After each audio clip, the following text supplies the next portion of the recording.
So yun guys, alam nyo kung saan tayo pupunta ngayon. So pupunta tayo sa customer. So mag-home service tayo mga ka-e-bike. So pakita natin na talagang legit si Red Kingdom sa mga after sale service na talagang hindi napapabayaan. So kasama na natin ang ating poging-pogi na si Papa Jerry. So on the way tayo ngayon sa customer. So papunta tayo sa bahay ni customer mga ka-itik. Gagawin natin yung e-bike ni customer. So humihinto-hinto daw yung e-bike niya. So check natin kung anong problema nung itik ng e-bike niya. So ayun mga ka-e-bike, let's go, samahan nyo kami. Check natin yung e-bike ni customer. So ayun mga ka-e-bike, kasama tayo ngayon. So pupunta tayo ng repair home service mga ka-e-bike. So samahan nyo kami mga ka-e-bike, mag-home service tayo. So yun mga ka-e-bike, nandito na tayo sa bahay ni customer. So i-check natin yung unit niya.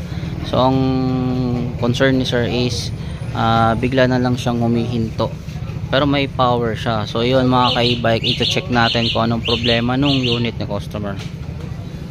So sa atin to Red Kingdom to mga ka-e-bike, 4 wheels. So i-check natin yan.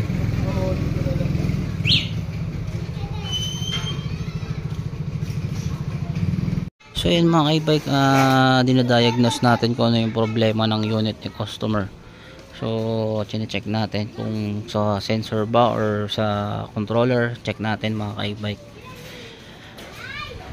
Pero kagandahan dito, magagawa natin to. So hinahanap lang natin kung nasaan yung problema ng unit.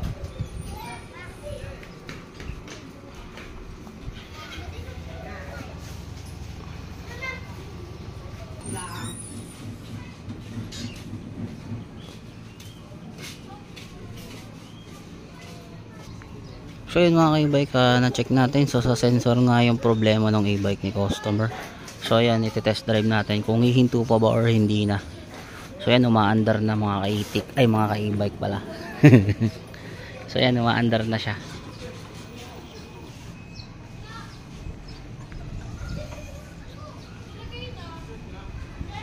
So yun so okay na ulit yung e-bike nila customer. So mayroon kasing power, so ibig sabihin nandun lang siya sa may sensor or sa controller, possible yan, or sa throttle. So ngayon na-diagnose natin na ayun nga, dun yung problema sa may sensor niya. So ayan, ngayon umaandar na, okay na, all goods na, at magagamit na nilang customer ulit. So kanina lang sila nag-report, so agad-agaran natin napuntahan. So hindi natenga yung e-bike nila. Yun yung kagandahan pag may after sale service yung pinag-abilan nyo ng e-bike at merong physical store na malapit sa inyo. So yun, once again, sa mga gusto pong gabil, kung ayaw nyo masayang pera nyo mga ka-e-bike, dun kayo sa merong after sale service at merong physical store na malapit sa area ninyo, at nag-home service sila mga ka-e-bike. So ayun, okay na yung e-bike nila customer. So sa mga gusto mong gabil, sugod na sa Red Kingdom Electric Bike.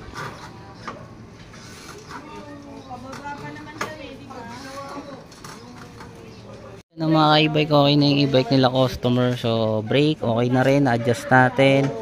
Tapos yung yun, umaandar na siya, hindi na siya humihinto dahil nga gawa ng sensor brake mga ka-e-bike.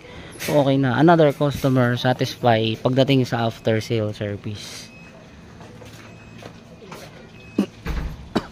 Okay na sir, hindi na humihinto.